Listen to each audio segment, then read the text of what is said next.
Je m'appelle Gaston Marcotti, je suis superviseur d'effets spéciaux depuis quelques années et graphiste 2D essentiellement sur Nuke. La multiplicité des studios qu'utilise Nuke aujourd'hui, c'est devenu un logiciel incontournable. Là où il est très fort justement, c'est quand il a ce qu'on appelle un pipe VFX 2D 3D où il vient justement accueillir toute la 3D, donc avec les dernières avancées de la 3D qui sont très nombreuses et très raffinées. Nuke les anticipe, les comprend et compose terriblement bien les images. Par exemple dans Moins moche méchant, qui a été fait par Illumination MacGuff, on a toute la partie, le rendu 3D jusqu'à arriver au compositing 2D, mais la passerelle entre 3D et 2D se mélange. Justement, c'est un outil qui est très malléable et qui s'adapte très bien aux différents studios, aux différentes manières de travailler et aux différents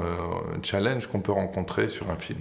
C'est pas évident de comprendre de la même manière un film Super 8 ou une caméra vidéo ou une caméra RED et de la faire cohabiter avec de la 3D, et en plus on vient avec un matte painting. La force aussi de Nuke, c'est de comprendre tous ces formats-là et de les intégrer dans un univers, on va dire, linéaire. Tous les grands films aujourd'hui qui sortent, tous les blockbusters, encore une fois, qui sortent, qui sont faits en stéréo, sont traités par Nuke.